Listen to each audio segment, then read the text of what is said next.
I just gained the power of a creator. But the next day, I was diagnosed with late-stage stomach cancer. To survive, I transformed my family orchard into a sandbox world. I tried to fast-forward evolution and life processes, just hoping to create a civilization that could cure cancer.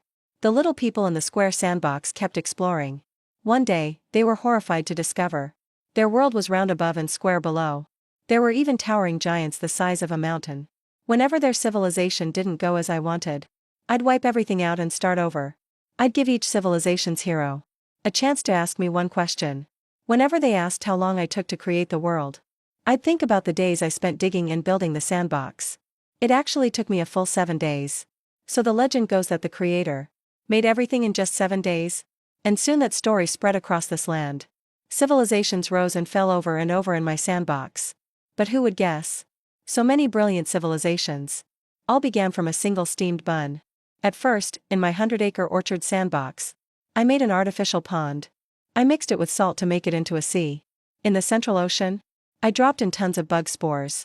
Then I sped up cell division by 10,000 times. Every day in real life equals 10,000 years in the sandbox. Even so, it wasn't until day 5 that these single-celled organisms started evolving into plankton. The Central Ocean grew cloudy right before my eyes. So I quickly set some genetic limits to control the size of the spores. I couldn't let them evolve into anything too big. On the afternoon of day 6, after 5 days of single-cell Paleozoic ocean, multicellular life finally appeared in the water. In just a few minutes, it was like watching a nature doc on fast forward. Species popped up and died off in seconds. Then the next generation would be born. But by sunset, just as I expected, the sandbox world had its first mass extinction. 12 hours of night meant no sunlight for 5,000 years in this world. Most aquatic plants withered and sank. Under the dark sky, nothing survived. My sandbox was too small, and there was too little biodiversity, so new species couldn't adapt fast enough. But my ocean did have super adaptive recombinant single-celled life. Half an hour into the moonlight, a faint blue glow appeared on the surface covered with dead plants. They were blue plants the size of ants, shaped like leaves. Surprisingly, without sunlight, these plants turned their photosynthesis toward the moon. I was amazed. I named this plant blue silvergrass. After this plant survived the first mass extinction, it began rapidly evolving in seconds. Blue silvergrass crazily adapted to the darkness, spreading over the water like lotus leaves, soaking up moonlight from my backyard. Another hour passed, and it had gone through tens of thousands of generations, starting to form different branches. 2 subspecies even evolved. One group of blue silvergrass kept absorbing moonlight, getting more efficient at it, while the other became carnivorous, using a faint glow to attract and then devour other blue silvergrass drifting nearby. Watching this, I couldn't help but marvel at the toughness of life. This lone aquatic plant developed its unique ecosystem in the ocean beneath the long night. Suddenly, I had an idea. I decided to write all this down. So I quickly grabbed a black notebook, opened to the first page of Genesis, and wrote, endless darkness, sudden changes of heaven and earth, sunset and moonrise. The world falls into 5,000 years of deep darkness. 99% of marine life goes extinct, with only blue silvergrass surviving. In this dark ocean, blue silvergrass became the ruler of a new era. Looking at my now life-filled pond, I silently hoped sea animals would appear next. What would my bug cells evolve into in the ocean? I stayed up all night, waiting for dawn. But when the 7th day finally came, all the blue silvergrass plants that thrived in the night quickly withered. They were used to the gentle moonlight, and now sank like they'd been burned. In an instant, blue silvergrass suffered a mass extinction. By afternoon, another blue tint slowly came back to life among the dead plants. It was a blue silvergrass shaped like a 5-pointed star. It had mutated. It managed to escape this extinction. To adapt to strong sunlight, it began evolving for generations, and within minutes, this blue silvergrass died, giving birth to countless new generations, gradually changing from blue to become a sea of black and blue star-shaped grass. I was deeply moved. I named this kind purple sungrass. Turning to the second page of my black notebook, I wrote, next, the light sage era, sudden changes. Moonset, sun rose. 5,000 years of blazing sunlight. The blue silvergrass rulers of the dark sage era mostly went extinct, while the weaker purple sungrass quickly rose up, becoming the new rulers of this age. Night fell on the 7th day, and purple sungrass thrived in the ocean, able to handle 5,000 years of day and night cycles. Meanwhile, the photosynthesis from all the water plants hugely boosted the ocean's oxygen levels. So now the conditions were right for sea animals to emerge. Soon the single-celled ocean creatures started evolving, and the first to appear were some black beetle-like animals. With that, ocean animals took the stage in the history of evolution. Seeing animals appear at last, I finally smiled with relief. Carrying my tired body after staying up all night, I went back to my room and passed out. When I woke up, it was already the Sandbox's 8th day. I found that some sea animals weren't content to fight over the crowded ocean, so they evolved into amphibians, living along the barren coast. So I quickly recorded this on the next Light Sage page. The Third Era. The birth of animals in the newborn age. First ocean animals. An age of species flourishing, where invertebrates ruled with their armored minds, becoming the dominant species of the era. But they didn't reign for long. Vertebrates appeared, using their agility to take over, ruling the newborn age. They crawled out of the sea, ready to dominate a long dynasty. After writing this, I quietly closed my black notebook. Though the buns were about to evolve into land creatures, I had no idea how long it'd take to evolve intelligent life. No one can say how much longer it would take. So a new idea popped into my head. I decided to drop a bit of my own blood in. But that seemed too risky. Carefully, I decided to test with other DNA first. I headed out to the zoo, using a college research project as an excuse. I bought a blood sample from a gorilla. When I returned to the orchard, the entire 100-acre miniature sandbox had already become a small ecosystem. Mountains and rivers were full of greenery. The plains had all kinds of strange trees. Animals were swimming in the rivers. I walked into this huge 100-acre test field. I finally chose a beetle-shaped creature and placed them in a fresh test plot just 1 square meter in size. I injected the star blood to accelerate time. All that couldn't survive the blood rejection died. Tens of millions of beetles died in just 2 days. Among the survivors, I picked the small batch with the highest blood fusion and named them Chongs. The Chongs were very similar to humans in appearance. But unlike humans, they had round black armor growing on their backs. Black jade Chongs. It took a full 2 days, which for the 100-acre sandbox meant 20,000 years had passed. Some powerful species appeared. Trees soared into the clouds. A ton of giant species emerged. This meant the sandbox had entered a kind of terrifying Jurassic era. The biggest beasts with black discs on their heads had reached my preset size limit, about the size of a cat. I introduced the Chong tribe I developed to the south side of the sandbox, in a lush, green canyon. I wanted to see, in this era, how the Chongs would survive. So I set time flow to 100 years per day. Early the next morning, I rushed straight to the sandbox to check on that group of bugs. To my surprise, they already had primitive clans and lived together, and even developed a basic language. But what worried me was that they were just too weak. Their ancient genes from 20,000 years ago were nothing compared to the beasts of today. I couldn't stand by and watch the Chongs I'd worked so hard to cultivate go extinct. So I decided to give them the spark of civilization. I ordered a miniature pine bonsai online over vacation, and commissioned an ultrafine alloy greatsword, just barely thicker than a needle, both crafted with extreme precision. By the time they arrived, a day and a half had passed, which meant 150 years for the Chongs. Now, the Chong tribe in the sandbox was nearly gone, almost extinct. Yet I actually felt a bit pleased. Making it 150 years in this age without dying out meant they had potential after all.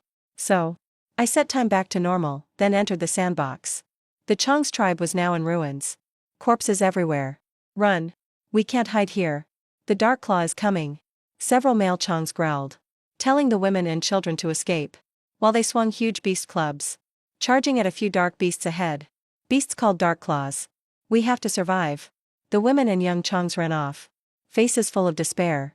They seemed used to escaping. But the males who charged ahead had already become food for the Dark Claw. Blood spattered everywhere. I watched this scene from afar, feeling a bit of sympathy. So many died in this primitive tribe. As I strode forward, those running away felt the ground shake. In the ancient wild forest, countless beasts panicked. Masses of animals fled. Mountains and rivers were flattened. Some strong creatures didn't even have time to react. Before getting stomped to death from above, I quickly caught up with the fleeing Chong soldiers and stepped on the Dark Claws feasting on their bodies, crushing them easily. Whoa, what is that? How could something be that huge? It's 10,000 times bigger than even the largest 100-meter beasts. It killed the terrifying Dark Claw with one stomp. The Chongs looked back. and saw the towering being reaching the clouds. Like some ancient giant piercing the sky. They screamed. And collapsed instantly. I could understand their language. But didn't care about their shock. After all, to them, I was the creator. Run. Run. There's no escape. We're just as tiny as a hair on him. Countless fleeing chongs collapsed. But as everyone screamed, a young chong stubbornly looked up at the sky. And shouted at me. Are you another giant beast here to eat us? You killed my father and mother. Killed Dashio. Why are we so weak? I was surprised by the young one's courage. So I had an idea. Then I'll choose you. I gently reached out. And lifted the little chong onto my palm. Right away, his mind went blank. The giant's palm felt endless. Like a continent, and he was no bigger than a single line on my palm. He looked up. The giant's eyes shone like the blazing sun. In the sandbox, I hid my face. From all the creatures. So they could only see my vague glowing face. I held the tiny chong in one hand. My eyes calm. Gilgamesh, do you want to change all this? The little chong suddenly trembled. And screamed on my palm. We can really talk. In this world. There's actually a talking giant. Why did you call me Gilgamesh? Holding him in my hand. I brought him up to my eyes. And calmly replied. Names are a sign of wisdom. Standing on my palm, Gilgamesh suddenly got excited. We can communicate. We both have intelligence. Why won't you save us? You're so strong. So great. The tribe didn't know what I really was. They just thought I was a smart beast. And I didn't plan to explain. Holding Gilgamesh in my palm. I strode over mountains and rivers. Crushing trees and animals as I walked. I had the little chong look down from my palm. My voice booming. Echoing through the sky. Look. Every creature in this world is equal. You're just like any plant or animal. Why should I only save you? Is it just because you have intelligence? Gilgamesh was speechless. Then he started yelling in despair. Then why bother talking to us? No one will rescue you. Don't expect anyone to save you. Only you can save yourselves. But I can give you tools of civilization. Let you save yourselves. Gilgamesh stood on my palm. Staring down in awe. It was his first time seeing from the clouds. Overlooking this vast land and mountains. Rivers and valleys curled beneath his eyes. Countless beasts fled and roared under the giant's feet. Creating a scene truly epic and overwhelming. What a spectacular and fantastical view from above. Such terrifying yet admirable power to possess. He began to speak, trembling. What is civilization? I'd never considered how to explain civilization to this fledgling race. So I thought for a moment. And gave my answer. Civilization is the spark. It's knowledge and order. And the strength from wisdom to defend yourself. Hearing strength, the great power. Gilgamesh seemed lost in thought. I set him on my shoulder and walked back to the canyon. Then took a tiny silver pine I bought online from my backpack. And planted it in the soil. It was only a 60-centimeter silver pine. But for this miniature land. It was an endless divine tree reaching the clouds. Looking up. Mist swirled around. The massive twisting canopy stretched endlessly. If you want the power of civilization. Show me your courage. Climb the divine tree. This is your trial from me. A trial of wisdom and bravery.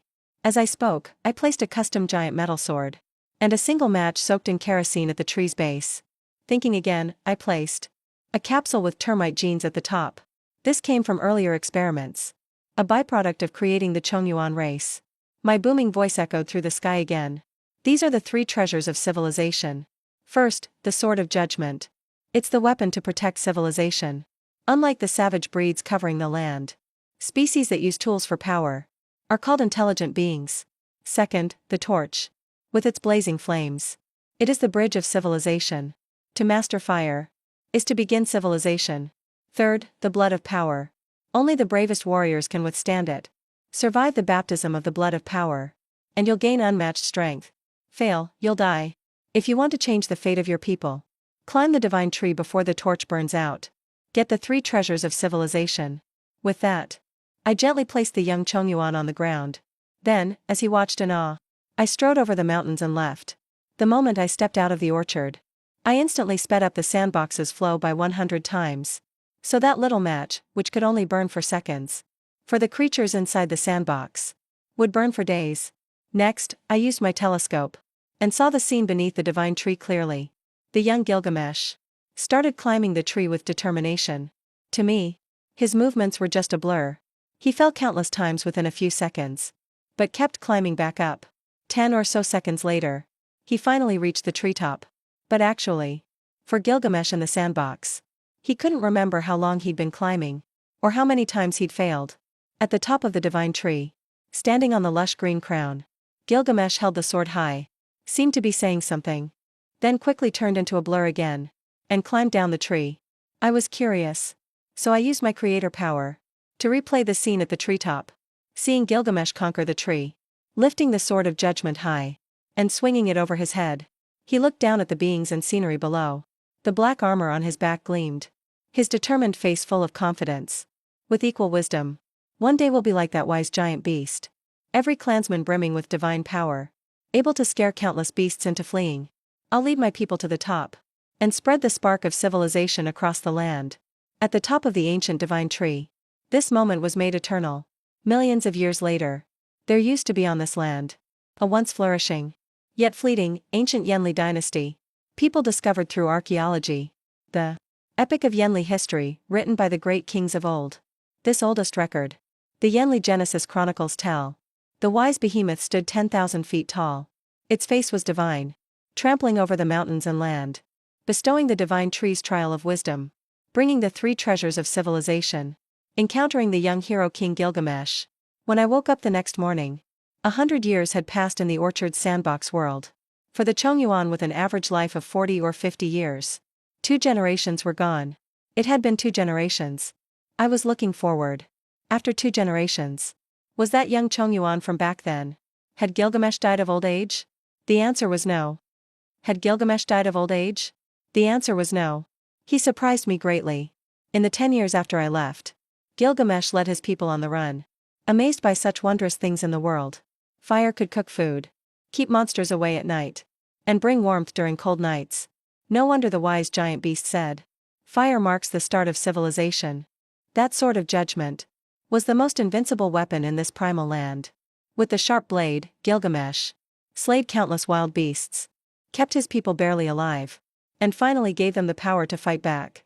In the second decade, the second Gilgamesh outgrew his youth. Turning 30-something, he became strong and tall, the greatest hunter of his kind, called Hero King by his tribe. He even used fire to burn the land, making it fertile, and started primitive farming. He was arrogant, proud and overbearing. The world revolved around him. The wise giant beast had entrusted him with the 3 treasures. He knew clearly. Civilization is the passing on of knowledge and history. So he boldly created ways to record his races. History with cuneiform script. Invented new language. He believed he was the first wise being to found a civilized world. So he recorded his history of creating civilization, wrote it all down and praised himself, and shamelessly named it Genesis. His rule was tyrannical, despotic and absolute. Yet he was deeply charismatic. He had 131 wives in the tribe, who bore his children. Most of his offspring were strong and able, inheriting his size and wisdom. But Chongyuan only averaged 3 or 4, or lived about 30 or 40 years. At this point, Gilgamesh was already in his 30s. Back when he wielded the blade of judgment, a bold and fearless hero king. Now, he had reached his twilight years. Inside a treehouse built from wood, the fire roared in the fireplace. Gilgamesh sat calmly on a huge chair woven from dark claw fur, murmuring to himself while staring at the flames. "That's the fire of civilization granted to me by the great beast of wisdom. It's so beautiful and blazing, like leaping red petals." Gilgamesh's massive, towering figure had grown old. He turned his head, gazing at the many enormous beast skulls hanging on the wall. These were the bones of great beasts from these lands. He'd lived a truly glorious life, radiant and extraordinary, fulfilling the dreams of his youth. He was also content that the next chief had been chosen. His son Artoria was just as capable as him, able to lead the whole tribe to glory. Gilgamesh could feel it clearly. His life was nearing its end. Death is inevitable for all living things. He had almost accepted his fate. Then he quietly took out the thread of power from years ago, and sighed, finally, nothing to worry about. Back then, the wise beast said, only the bravest warrior could take this 3rd treasure. Am I really the bravest warrior in the world? Let's find out. A hero in his last years. His cloudy eyes widened a bit, and in a daze, memories of his glory days flashed by. Suddenly, his eyes opened sharply. In that trance, he recalled a lifetime of glory. Suddenly, he started to cry. He quietly pierced himself, and poured the blood of power into the wound on his arm. Unbearable pain rushed in. Gilgamesh fell to the ground, struggling. This aging hero had survived countless battles, but never struggled to breathe in such pain. But finally, he survived death. The king slowly stood up. His long hair was no longer its original color, and turned completely silver white. His face looked godlike, perfect and young. What is this power? Inside the treehouse, a towering, silver-haired young man muttered to himself. With 2 tubes of blood, what incredible strength. Now Gilgamesh could clearly feel power endlessly surging within him. At the same time, back in the tribe, Gilgamesh's son Artoria stood atop a high place, lifting the sword of twilight overhead, announcing his succession as chief. Artoria was wise and strong, gifted in both ability and virtue. Compared to his ruthless and arrogant father, he was more like a qualified, kind chief. Gilgamesh understood this too. Kor was willing to give up his position in old age. But now things were different. Artoria was so kind, deeply loved. He showed his father enough respect. He never intended to seize his father's position. But Gilgamesh would allow no loose ends. I'm back. I'm still the chief. Blood was spilled that day. Cries rang through the Yanli tribe. The hero King Gilgamesh's son reclaimed the throne. He lived a second life. In the first decade of Gilgamesh's second life, he led people to build homes from stone. The Chongyuan clan formally entered the age of fighting beasts with tools. Without using the blood of power, Gilgamesh gained termite-like memory, could easily pull up a century-old giant tree, and had the strength to move mountains. He led the people to resist the giant beasts. After 13 years of war, he challenged the most terrifying being on this land, known as possessing the ultimate strength, Beast King Fenba, 100 meters long. Fenba was the dominant king of the beasts on this continent. The very creature that evolved to the upper limit of my sandbox's size. Gilgamesh fought Fenba for 3 days and nights. The earth tore open. Canyons collapsed. Countless giant beasts fled the forest. That day, Gilgamesh was soaked in blood. Sword of Twilight gripped in one hand, dragging Fenba's massive corpse home with the other. With single-handed strength, he could pull a beast's body as big as a mountain. People of all tribes were proud, utterly amazed, and wrote songs for him, singing praises of his power. He was the mightiest hero king ever. I will build a nation. When he returned, he looked at his people and suddenly declared. The tribe exploded with excitement. People cried for joy. They knew well, with this great hero king leading, their days of suffering were over. No more fear of savage beasts. A new era of civilization had begun. History is written by the victors. Gilgamesh didn't mention his heir's cruelty, just praised his parrot deeds in the Genesis scrolls, and in the chronicles of the Yanli dynasty. In the Flame Emperor era, records say Gilgamesh took the blood of power, and killed the legendary beast Fenba, moved giant boulders, and established the first city-state, Lishur City. As time passed, unable to conquer the entire land, Gilgamesh focused on building civilization. He worked tirelessly. He was charismatic as ever, but increasingly ruthless. He invented currency, perfected the language, built cities, but also cruelly ranked people by status. He wasted the nation's resources, sent many warriors to explore the edges of the world. He was the people's great hero king, but also a total tyrant. Year 87 of the Yanli dynasty. Gilgamesh was 127 years old. Reached Lishur King's city. A terrifying population in the millions. Countless slaves were traded here. Even a gladiator arena was built. The nobles enjoyed the sick spectacle. The old tribespeople were long dead. Centuries had passed.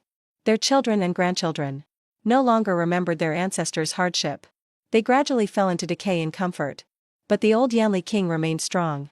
In the dark, vast Lishur King's hall, a tall, handsome man calmly stood before a throne of fine white bones. Right next to him, the legendary Sword of Twilight. Great King of Yanli. Lord Gilgamesh of the city-state. We have explored all the land. Palace official Han Ming bowed slightly, speaking with zeal. Every inch of this land. Han Ming bowed again, excitedly recounting everything from recent years. What our world is like. Han Ming stared straight ahead. Sharp gaze, like he could see through the palace ceiling to the sky. Once, those explorers set off from all directions, spent decades traveling. Many died and never returned. At last, today, we learned the world's true shape. Han Ming dramatically gestured. Our world is a dome above and square below. The sky is a high, endless arc.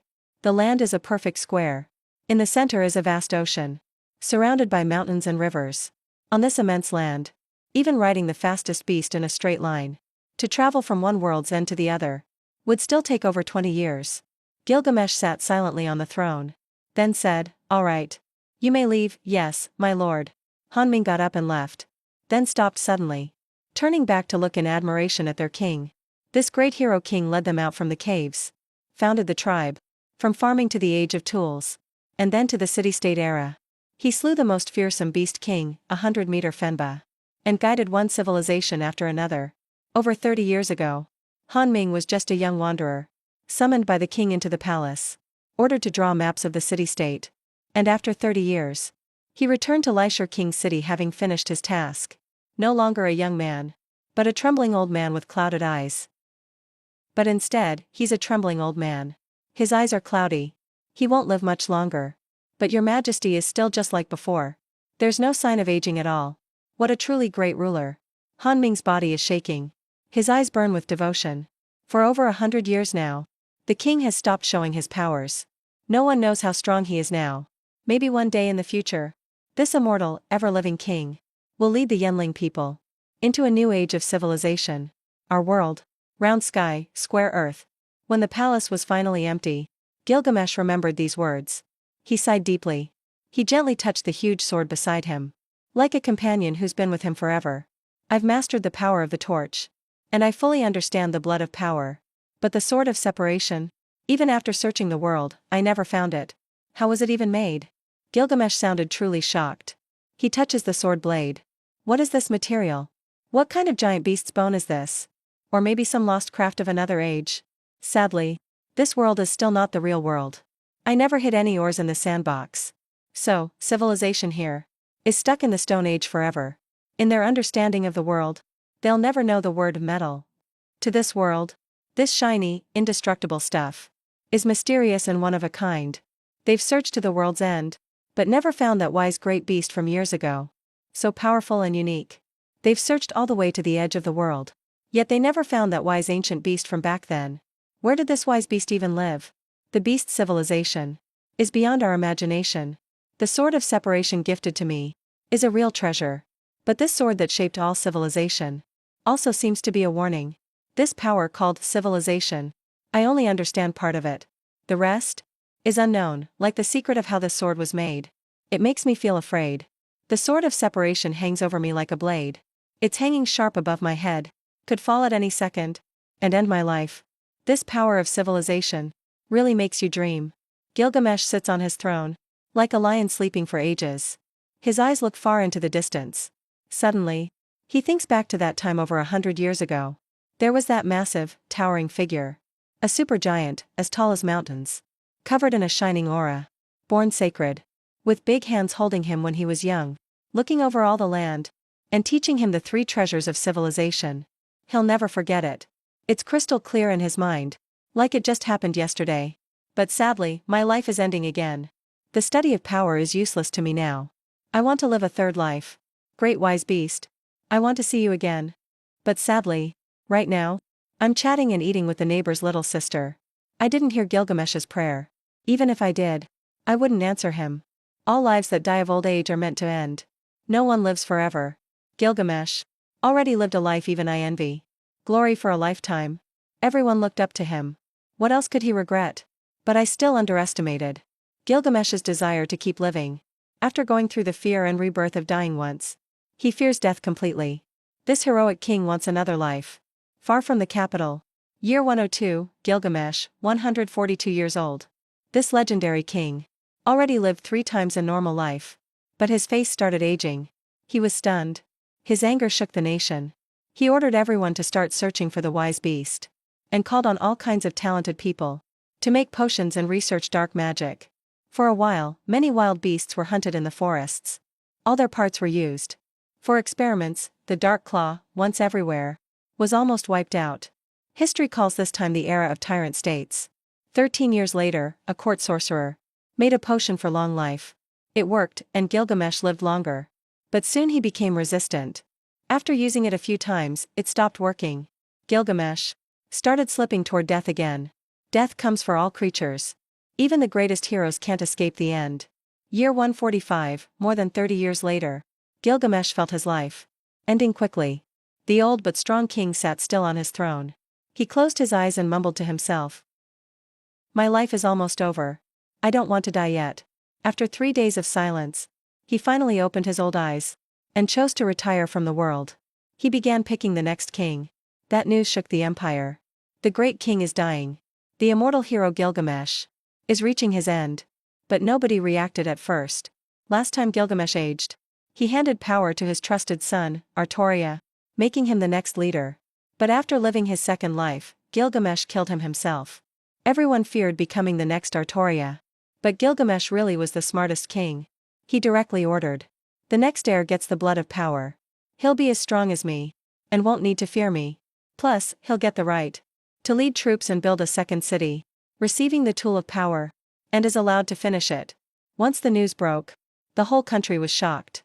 Merchants, slaves, commoners, nobles, craftsmen, all rushed to the palace.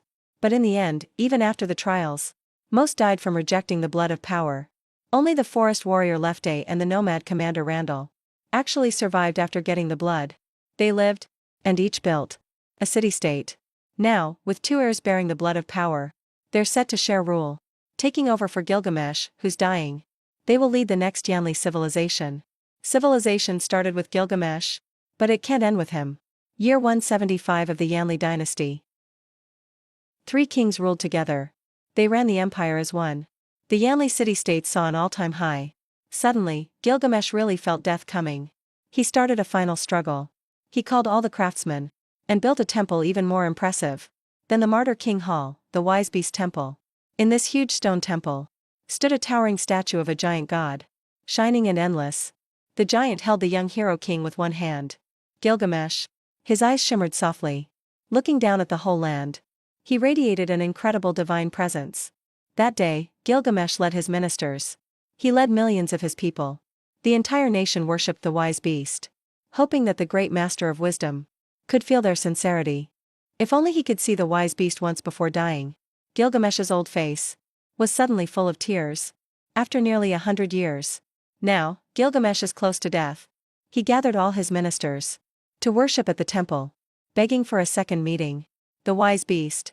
The great wise beast. Argame. I really want to see you again. This hero king's sincere wish is just to see you once more. The one who gave him those 3 legendary treasures.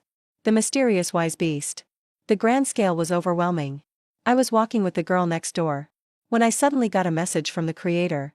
I felt a little emotional, but still decided to meet this old friend again. And it's time to stop the Chongyuan clan. I didn't expect. After speeding up time in the sandbox, in just a few days, they destroyed countless ecosystems. So many species went extinct. All of this was just for Gilgamesh's dream of immortality. I returned the sandbox time to normal and stepped into that world boldly. For the beings in the sandbox, the ground began to tremble a little. Mountains and rivers, even the seas, seemed to shake. Trees got trampled. Huge footprints appeared in the valleys, and countless animals ran for their lives in the forest. Gradually, even the whole martyr city started to shake. Is the city about to collapse? At that moment, Gilgamesh was leading his people to worship the stone statue. Suddenly, he sensed something. The heroic old king's weary face showed childlike joy for the first time. After 200 years, the great wise lord I saw as a child, the wise beast who gave me 3 gifts for civilization, had finally returned. I looked at the giant city holding millions of people, a bit amazed. Honestly, to me, it was only as big as a basketball court. But for those tiny Chongyuans, it was grand and magnificent. I looked down at the ornate shrines and temples. Below the great stone statue, the silver-haired, aged hero king held his sword, staring up at me, with glistening tears streaming down. I looked down at this old man, tears on his face, and felt emotional. Back then, that young Chongyuan I once held in my hand, standing atop the great tree, shouting to the sky with his sword, had now grown old, reaching the end of life. Yet his youthful fighting spirit felt like just yesterday. Gilgamesh. How have you been all these years? I asked softly. My voice moved through the endless clouds and fell onto the bustling martyr city below. Gilgamesh gripped his holy sword for support. His whole body trembled. I'm doing okay. His throat was parched and raspy as he gazed at the sky. That towering giant before him, even after seeing it before, was still breathtaking. This colossal being soared straight into the clouds. It seemed to hold up the heavens itself. A dazzling light hit its face, with holy radiance shining through the clouds. Its majesty couldn't be seen clearly. The giant looked down at the whole city. So mighty, solemn, and divine. There aren't words to describe how awe-inspiring this was. Wow, it really exists. Over 10 million people in the city, whether wealthy merchants in fancy leather, or slaves in rags, all dropped what they were doing, came out of their homes, and stood on the streets, looking up at the giant touching the sky. This is the legendary wise beast who gave us civilization. It's really a giant over 10,000 feet tall. What a magnificent life form. As grand as the sun, moon, and stars. Everyone was stunned in awe. Their minds went blank. A mix of wonder, fear, amazement. Countless emotions rose together, all turning into pure admiration. Gilgamesh noticed the same awe on his ministers' faces, and couldn't help but laugh. He remembered the first time he had seen the wise beast. He felt exactly the same awe. After a moment's silence, Gilgamesh looked up with longing in his eyes. Wise beast. Your longing gaze. Wise beast. The legacy you gave me over 100 years ago. I fulfilled it. High above in the sky, I felt as if I was traveling through time. The giant's voice echoed from the clouds, reaching everyone below. Your achievements will be recorded in the Flame Emperor's history. In the Book of Genesis. You will be the first great hero king in the history of Yenling civilization. Future generations will sing songs for you, Gilgamesh. Glory after death for centuries, living on in epic stories. That's not what I want. Gilgamesh grew excited. Then what do you want? I want to live forever, like you. Gilgamesh looked up at the giant, towering above, full of longing. I'm willing to give up everything. Pay any price. Please give me the secret to immortality. Hearing that, I stayed silent. At this moment, this king had nearly everything in the world. Honor, power, wealth, even the world itself. And he still wasn't satisfied. I want immortality too. I'm terminally ill myself. On the verge of death. I envy Gilgamesh's epic life. That heroic life like a legend. Gilgamesh, you are too greedy. The treasure of immortality. I don't have it. I looked at this aging king calmly. Birth, old age, sickness, and death are the laws of nature. I can't change them. At the end of life, everyone just wants to keep living. Status and titles don't matter anymore. Countless civilizations' boundaries fade away. Whether king or commoner. Countless measures of civilization have been surpassed. No matter if it's emperors or ants. In the end, none can escape death and decay. I took a long look at Gilgamesh. Then I glanced down at the kingdom below, full of emotion. No, that's impossible. Gilgamesh forced out a hoarse response, staring at the divine face shrouded in clouds above. No, you're lying to me. You can do it. You're fully capable. His gaze burned into me. Majestic like a towering mountain. His build as strong as a boulder. Over 2 centuries have passed. Even after drinking the blood of strength, he's grown old. But time has never left a mark on this great giant. For him, time feels like yesterday. In his eyes, the wise beast is immortal. What incredible power. What envy-inducing longevity. Gilgamesh's lips trembled. He suddenly threw his head back and roared. So you came because I called you? To witness my death? A humble, pitiful life. Dying in fear and trembling. Gilgamesh. I'm here to see you off. I can't extend your lifespan. Also, to give a second warning for civilization's transition. I sighed. And continued. Your civilization is too brutal. You wipe out other life. Destroy the forests. Slaughter giant beasts. You've trampled the continent. True civilization isn't savage. Nor is it barbaric. I'm asking you to stop the killing. Stop the slaughter. Though Gilgamesh is old, he's still strong. He suddenly stood up, body trembling. His eyes burned like fire, growing even fiercer. This white-haired elder suddenly became more vigorous. He suddenly stepped forward. Killing can never stop. My steps won't stop either. Do you realize? All these years, the sword of divergence you gave me has hung over my head, giving me great power, but also unmatched terror? But today, I will pull down that blade myself. Where is Micron? The historian in charge of recording Genesis approached on cue. Record this moment of our civilization. I speak, write it down in red ink. The court historian cried out in sorrow. He quietly picked up a goose feather pen and spread out a roll of gray beast hide parchment. Please, Your Majesty, speak. Humanity's struggle with nature is a story of courage and triumph. My purpose in having Genesis written is to leave history for future generations. Let history record my courage right now, so later generations know their ancestors fought against nature. Gilgamesh took a deep, rasping breath. His old body leaned on the sword, letting out a low laugh. Then he spoke out loudly. Year 175 of the Yanli dynasty. After slaying the legendary greatest beast, Fenba, the hero King Gilgamesh, who ruled for over a century, steps in again, mustering the full power of the nation, to lure forth the lofty wise beast, intending to slay it with his sword. I silently watched it all, feeling complicated and surprised, witnessing everything. My heart was full of mixed feelings and shock. Last time, parricide. This time, he's going for a god. But I calmed down quickly. From a second perspective, this act looks crazy, but it's actually expected. After his first near death, this hero king came back to life and killed his beloved son by his own hand. Threatened by death a second time, he turned toward me, who had given him 3 treasures of civilization, and drew his sword. Maybe from the start, I should have known, when I picked that one brave youngster from a group of trembling followers, the one who dared to shout at a towering giant, what that would mean. He never knew fear in his life. It's only natural he'd draw his sword on me now. It's just who he is. I said calmly, Gilgamesh, I warn you one last time. Stop your reckless actions. This is barbarism, not civilization. Your next move will cost you dearly. Nothing weighs heavier than death.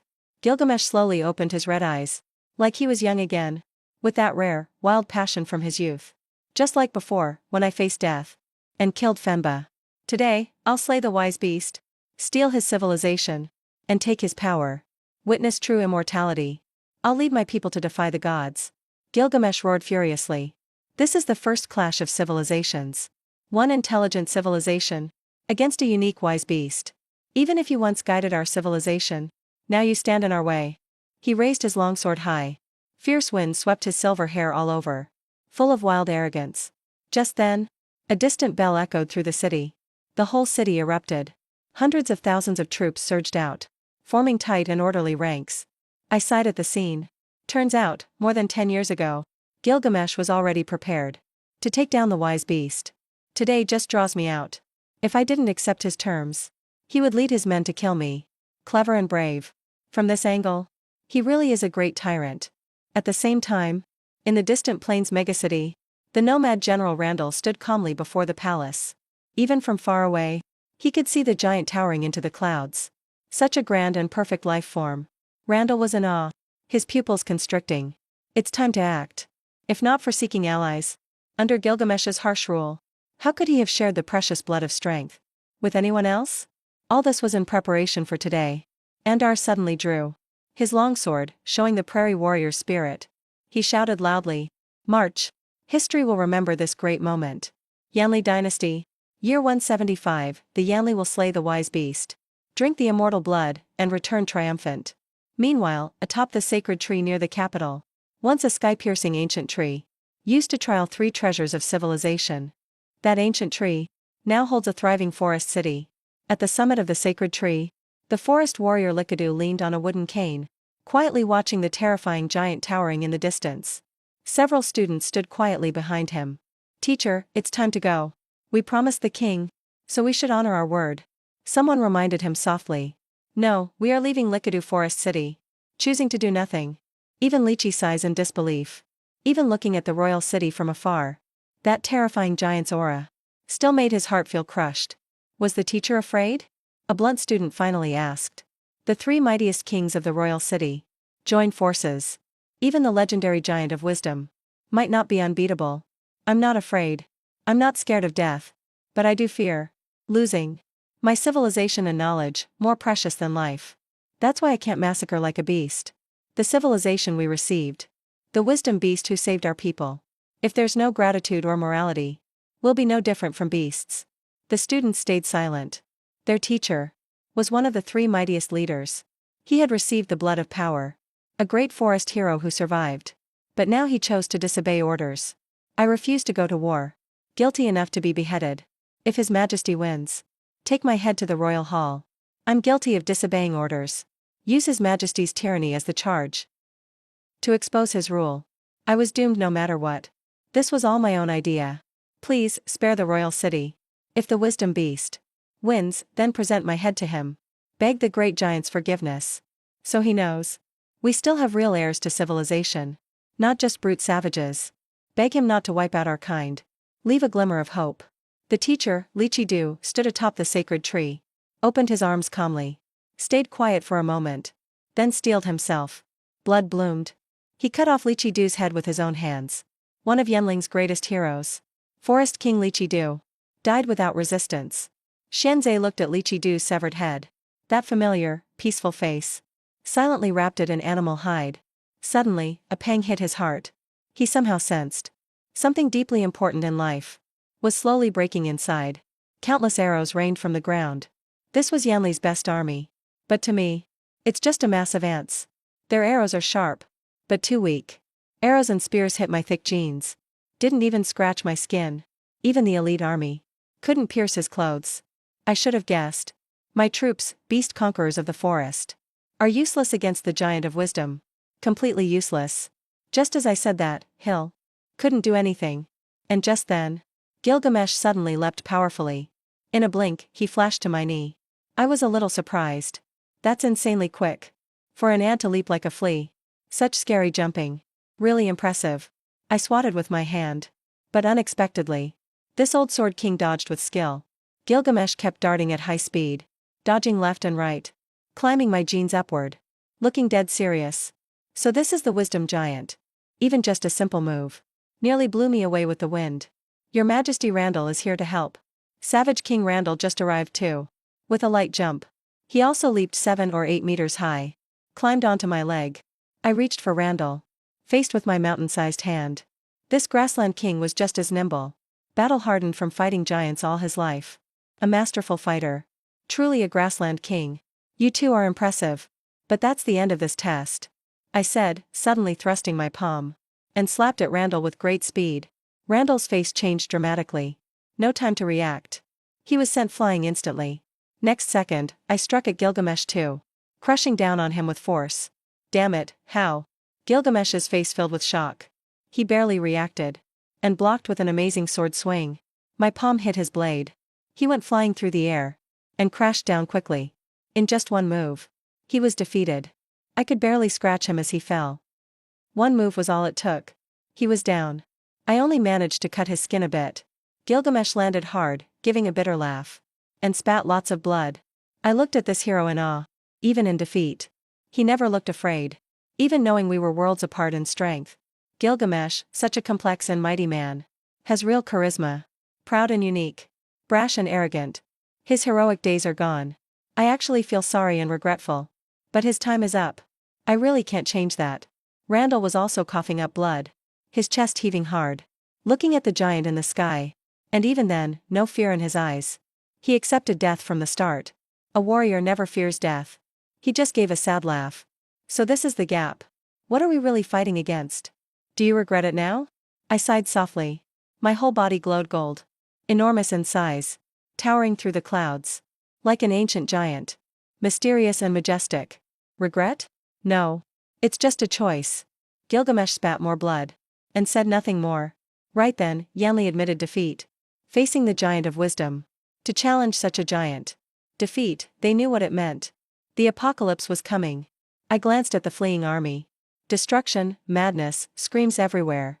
The survivors held in despair. Terrified and laughing insanely.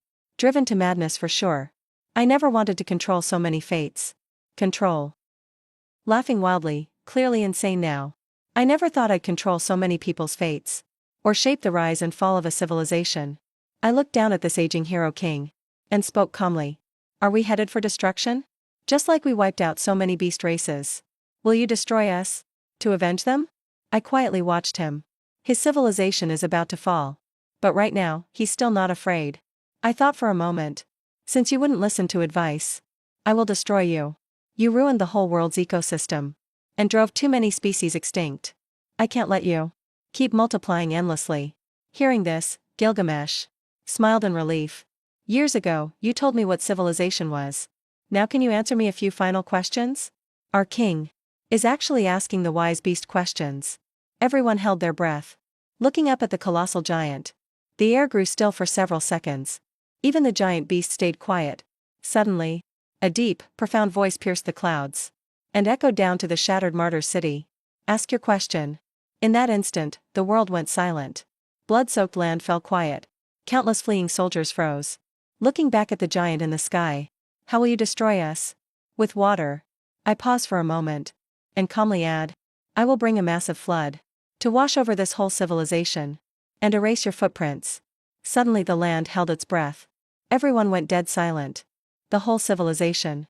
Erasing your traces. The ground went quiet instantly. Everyone was scared speechless. The land is too filthy. Full of sinful people. So the wise beast will use a huge flood. To wash away this evil world.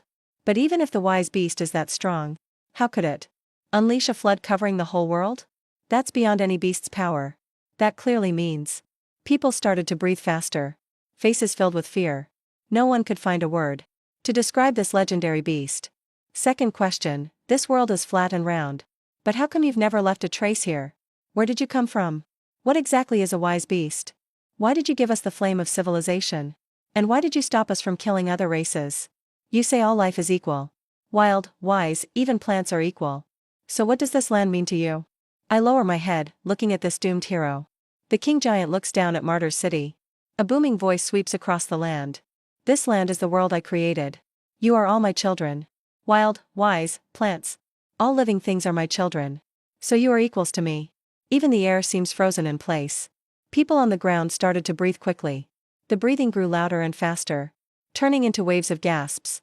Gilgamesh was also shocked, speechless. It can't be. Suddenly he started laughing. His smile grew bigger. Till it turned into crazy, rampant laughter. Interesting, this is too interesting. What are we really fighting against? So the legendary wise beast was just the beast we thought it was. It's not really a giant beast. It's the almighty creator of all things. The one who made this world. Something like that should be called a god. On this land. Our tribes never had the concept of a god. But now we do. I was arrogant once. And wrote books recording the history of civilization. Calling it Genesis. Thought I created civilization. But it was really the wise beast who made the world.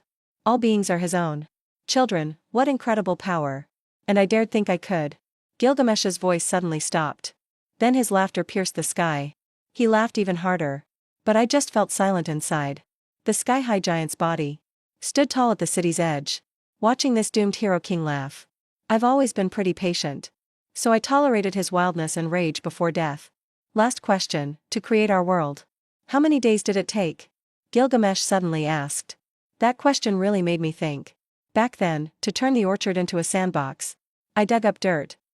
That question really made me pause. Turning the orchard into a sandbox, I dug up dirt. And shaped the land. Mountains, rivers, this square patch of land. It took me a whole week to finish. So I answered honestly. I spent 7 full days creating this land. 7 days, a god made everything in 7 days. Gilgamesh was stunned. He collapsed, laughing.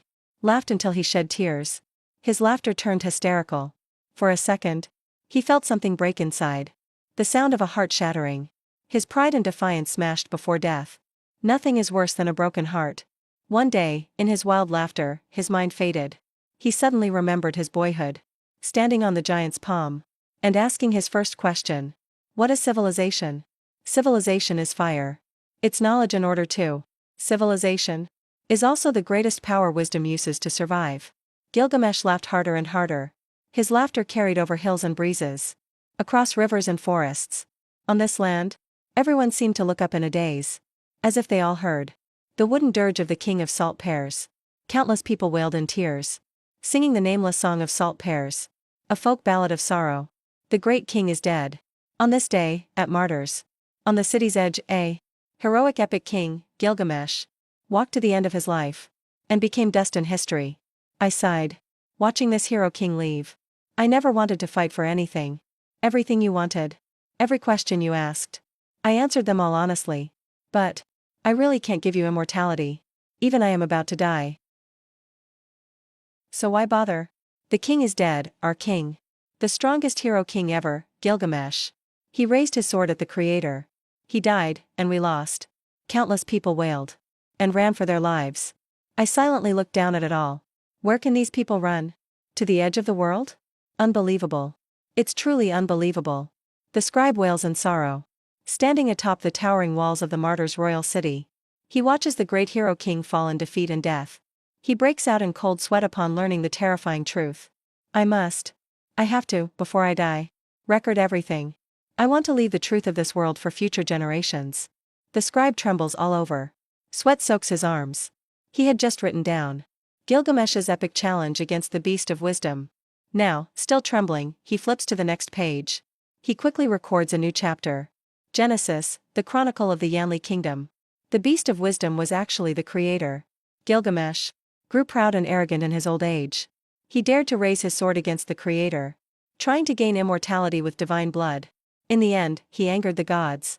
The gods saw humanity's grave sins, decided to destroy Yanli civilization, and sent a world-ending flood to wipe out all life. The sky trembled. The earth wailed. In the tense atmosphere of the royal city, people panicked, afraid, trembling, and overwhelmed. Repent, for the wrath of the gods will break our arms and crush our backs. The great flood will destroy our world. It will wipe out our civilization. Just at that moment, a young man with blonde hair carrying a bundle. A blonde youth carrying a bundle approached me. Right at my feet, he opened the bundle, revealed a head inside and cried out. The great beast of wisdom, Forest King Likadu, begs for forgiveness. I was taken aback. Only 2 of the 3 kings arrived. The Forest King was still missing. Schwanza knelt and pleading, laid flat on the ground. We Yanli people aren't all just savages, Master Likadu proved it with his death long ago. Rather rebel. Then raise a sword against the one who gave us civilization. We're not all evil. So, when the gods punish us, please, leave Yanli people a final hope. Hearing of the Forest King's righteous act, I sighed. I honestly never expected Gilgamesh would go that mad. Nor did I intend to wipe them out. They were just too arrogant and self-important. Such madness and disrespect. Cruelty and savagery. They must pay for their actions. You, lead people to build an ark out of the great divine tree. Take seeds from every creature in this world. At least a pair of each. With whatever space is left. Let those who share Likadu's friendship board the ark. I will send the flood at once. To end the world, then I turned and left. All around, people trembled with emotion. We lost the battle. But our kingdom didn't perish. There is still hope left. Thank the Creator for mercy. All thanks to the Forest King Likadu, who showed our goodwill to the Creator. We are not savages. We still have a chance at redemption. We're not savages, there's still hope for us. Praise be to Likadu City. Praise the great Forest King. The scribe cries in sorrow again, yet also weeps for joy, watching the giant leave. He waves his pen. And records in the Genesis, Yanli Kingdom chapter. The mercy of Likadu, Forest King, moved the gods who were about to destroy the world. The Yanli, who dared defy the gods, were given a chance for survival. God commanded Schwanza to build an ark to escape the world-ending flood. I returned to my courtyard, tidied up a bit, found what was hidden in the corner of the garden. A water gun I bought with my neighbor Suqing while shopping a while ago. Didn't expect it to come in handy now. In the 10 or so minutes I spent preparing the water gun, 120 days had passed in the Sandbox world. Countless people moved like fast-forwarded images. They cut down the old bonsai divine tree and built a massive ark, taking every creature's seeds on board. Even the young beasts of all kinds, all species of the world, were gathered onto this colossal ark. Luckily, the area isn't big, so everyone's packed close. Time to start cleaning. I walked into the sandbox. Standing a dozen meters away, raised the water gun, swept and sprayed all the way through. A jet of white, high-pressure water shot at the city-state area in the orchard. A large patch of trees fell. A giant city collapsed instantly. Countless beasts tried to escape the forest, but were finally swallowed by the massive white flood. Heaven and earth instantly turned snowy white. Mighty Schwanza led everyone on the ark, amazed, watching the sky. It was an overwhelming sight. Like the whole sky over the great abyss. It was truly shocking. It was as if every spring was ripped open. Windows in the sky swung wide. Countless torrents of white water rushed down from the clouds, washing over all the land. Only the ark stayed afloat on the water. The entire world was swallowed up by the vast white flood. The colossal flood, like a grand white waterfall, poured from the heights of the sky. Rushing water drowned mountains and earth. What terrifying force! Destruction came in an instant. On deck, merchants, nobles, commoners, and slaves all sighed in awe. These were the kindest, most peaceful people left. God sent the flood to cleanse the land of evil. All the savage, violent, and guilty would be buried by the flood. On this day the great flood destroyed the world. It was known as the Day of Disaster. The last light of Yanli civilization. Schwanza led the last Yanli people on the ark, boarded the final ark, and escaped the flood. On the empty ship. In the corner, the scribe holding his quill collapsed awkwardly onto the deck. Still lost in awe of the great being. In our world, the sky is round and the earth is square. Our world was made by the gods. In just 7 days. What incredible power. Weeping and trembling. Old tears blurring his eyes. He began to write his thoughts.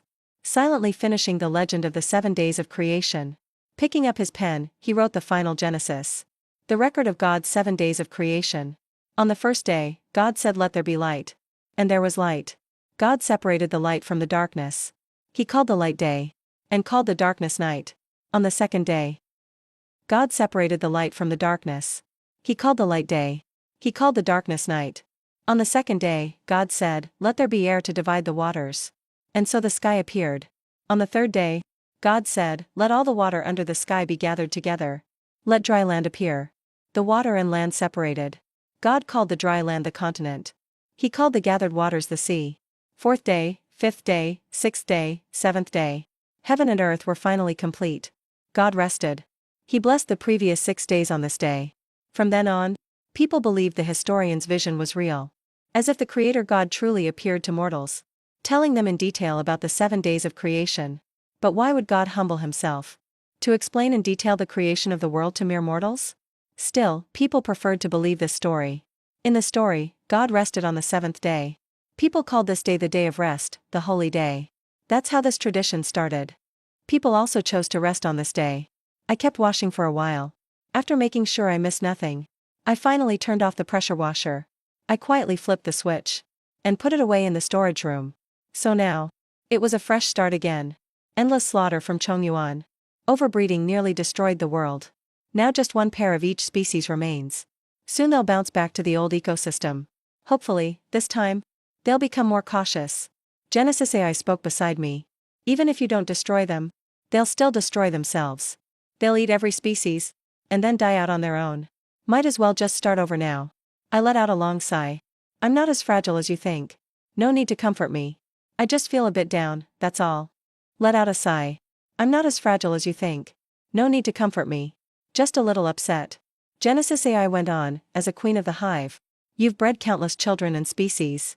You're a great creator. You should be used to the rise and fall of many kinds. A vein throbbed on my head. I corrected him, I'm a man. I'm the hive queen. No need to say more. They're all your little brood, raised one by one. Anyway, birth control in Chongyuan is crucial. I cut him off right away. Sat in the chair by the yard gate, quietly munching the freshly peeled fruit. I'll buy 2 more pounds of fruit in town tomorrow. With stomach cancer, gotta take care of my stomach. It's been a while since I picked up my black notebook and started writing in it. This is the era of beasts. I was gonna call this era the era of croco-beasts. Kind of like the dinosaur era, Cretaceous. But since the Yenling people call it Genesis, might as well use that name for this era. In Earth's history, this is like the mass extinction at the end of the Cretaceous. An asteroid wiped out the dinosaurs. But here, a great flood destroyed the beasts and the hive. So in my timeline, I'll call it the End Genesis mass extinction. I gathered my thoughts. Flipped to the 4th page after the Dark Era, the Light Era, the New Era. Wrote down the 4th era, Genesis. Intelligent species appeared. The hive built tribes and city-states. Drove out giant beasts. Became the rulers of the era. But they were brutal and cruel. Heaven couldn't tolerate it. A great flood came and wiped them out. So began the 3rd mass extinction. 99% of life vanished. After finishing the part about the 3rd extinction, I went to sleep. Next morning, while washing up, I felt a crazy, boiling power surging through my body. I was shocked. Hastily checked my own body. This power. I looked at myself in the mirror. I seemed to have grown a few more centimeters taller. Now 6 feet tall. My face looked smoother and sharper. Had a handsome, elegant vibe. Body was solid and fit. Like a Greek sculpture, almost perfect. Muscular when shirtless. Slim when dressed. All this was from the 3rd extinction. That's where my new strength came from. It's way stronger than the previous 2 times. I'm at the level of a top athlete now. I clenched my fists. Feeling all that power. But looking this good with these proportions. I actually feel like some Nordic god. But I kind of feel weird about my head size now. Changing so much so suddenly. Suchin's probably gonna freak out. She'll ask me where I bought this. No more Photoshop tricks for me. People will want to study me. Can I edit my genes? I suddenly asked Genesis AI. Want to reset these amazing outer looks. This perfect appearance is just too eye-catching. I could walk down the street and people would scream. Honestly, I was fine with how I looked before. Hard enough for Suchin and the neighbors to accept. Even as it was. Changing again like this, they'll totally get suspicious. House owner has the natural ability to unlock genetic code. Recombination hero. You've got the ability to edit your own genes. Do you want to merge with the recombination cells? I'm already a recombination hero. Actually, I was weak before. So I couldn't handle the modification. Now I'm strong enough. So I can fuse with the cells. I'm not struggling with what to be anymore. If you wait too long, you might die. Now that I'm strong enough, I can finally handle the recombination cells. It's not about choosing to be human or not. If you wait too long, you won't survive. Just waiting quietly for cancer to kill me. Being normal isn't exciting at all. It's way more fun being a bug. So I quietly said, merge with the hive. Cell fusion starting. Suddenly, a bone-deep pain shot through my soul. Cold sweat broke out all over me. I collapsed on the bed. Cried out in pain. Then blacked out. When I woke up, 3 hours had passed. My whole body was covered in black-gray gunk. I hurried to take a shower, changed clothes, and checked myself. My body's changed. Now I have endless potential. I'm really a bug now. My hive cells can divide super fast. I can adjust my genes however I want. I closed my eyes. In the dark space, I saw a twisted double helix DNA. Tons of useless junk in my human genes. Already cleared out. Only the good stuff stayed. Most of my gene chain is blank now. But when I tried to remove cancer cells, Genesis AI gave a cold answer. It's a core genetic part. Can't be removed. I took a deep breath. I can't cut out my human genes. Just gotta find a way to heal. Plus, Genesis AI told me something scary. Cancer cells are basically the body's rebel cells. The stronger I get, the stronger the cancer cells become. In other words, when I grow stronger, so do the cancer cells.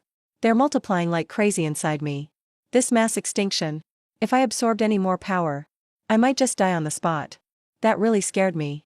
For now, I can't handle any more feedback from the fourth mass extinction. I take a deep breath and stay alert. So basically, for a while, even if they rampage across this land, I can't intervene like before. Stay aware and keep my guard up.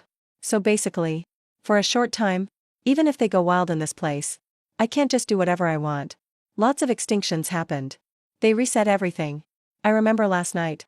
Gilgamesh went absolutely mad and desperate at the end. That made me feel real fear and awe about death. My stomach cancer has moved from mid-stage to terminal. Death is terrifying for every living thing. Can I really survive this? I stand up and walk to the courtyard gate. With late-stage cancer, I'm running out of time. I have to get going in the next era. Evolving races with my sandbox. And work on extraordinary powers. Within the supernatural. Find a way to fight cancer cells. I look at the sand table. Everything's withering away. Almost no signs of life. One night out here equals 40 or 50 years inside the sandbox. But the world still hasn't bounced back. Every species has just one pair left. Slowly starting to repopulate. And now they actually follow the warnings of God. All life is equal. Only take what they need to eat. Not killing for no reason. They're even helping some species multiply. Growing their numbers. At the same time, new species are popping up after the extinction. All sorts of strange things. Brand new life rising after the end. It's stabilizing again. And starting to regrow. But it's too slow. My illness won't hold out for long. I sigh. Should I start a second sandbox? Another Genesis? I'm thinking of opening up a new world sandbox simulation. And let the new civilizations develop a supernatural system. But that's just not realistic right now. The big sandbox I have just barely got a glimpse of supernatural powers. Biting off more than I can chew. So I switch strategies. Wisdom is a free resource. It leads to all kinds of things evolution can't explain. Since that's the case, maybe I should use others' brains too. Thinking by myself is just too limited. No. Since that's the case, maybe I should use other people's intelligence. Brainstorming alone doesn't cut it.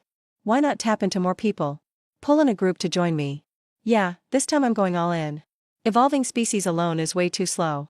Might as well bring others along. And have them help me simulate everything. Bowsy evolution. I remember the sandbox games I used to play. Bowsy as the player. Starting from a Bowsy and evolving outwards. And eventually turning into all sorts of life. What if I set up a mini sandbox? Like an online game? Letting others log in with devices. Treat the sandbox like a game. And help me create new species. With Zerg-like tech. That should be possible. Just no monster grinding or leveling up. Right, it's not a game after all. It's a real world.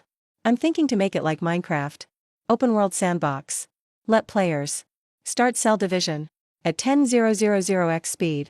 So they evolve their own species from spore form. They control cell growth, evolution, and aging themselves. Old ones die, new ones take over. You can finish one round in 2 or 3 days. It's just a wild idea. Won't be too much work. The major stuff's still in the main sandbox. I'll pick the most unique and promising races from each game session. Then add them to the big sandbox. Making the sandbox world more complete. After all, with only one intelligent race, it's way too one-sided. Now I realize that having just one dominant race is a recipe for disaster. How long will it take to set up the new sandbox? About 3 days. The tech's already here. VR game headsets can be the portal. So at the house entrance, I set up a 30 square meter mini sandbox, grabbed my hoe, and, using the old setup, quickly made the sandbox environment.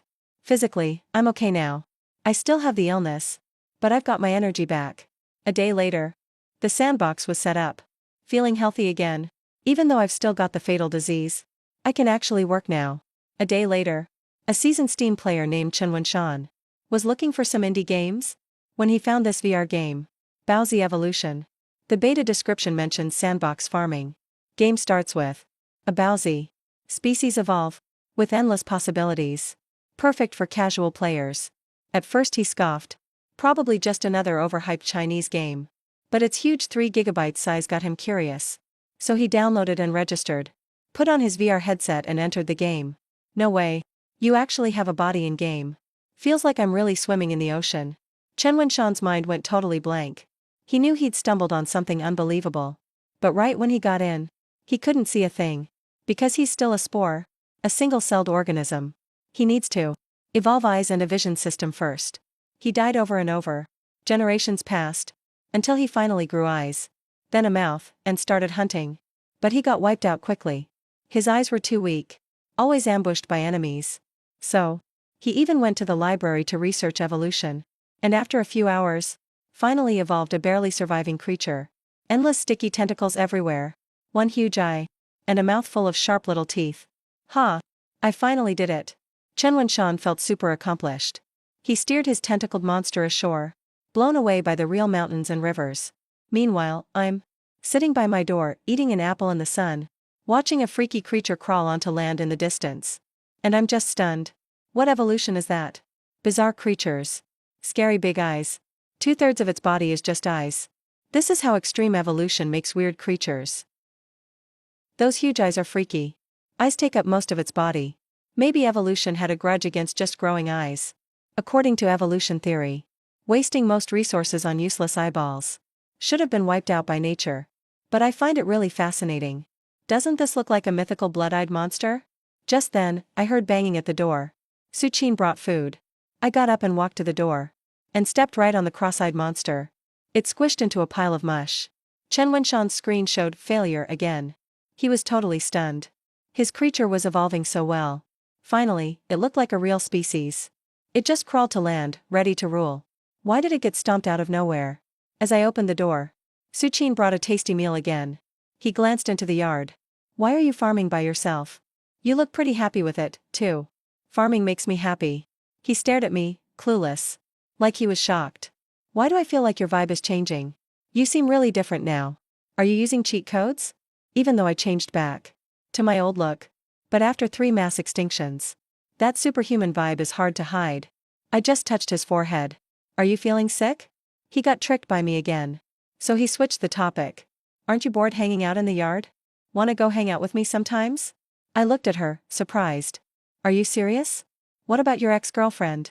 Why isn't she here with you? We broke up when I got sick. Quit my job and then we split. So at your peak, you got a terminal illness. Lost your job. And your girlfriend left you too. So now you just moved to the country, alone. Sounds kind of sad. I could be your girlfriend before you die. That was actually my childhood dream. I used to volunteer. I know how to care for terminally ill patients.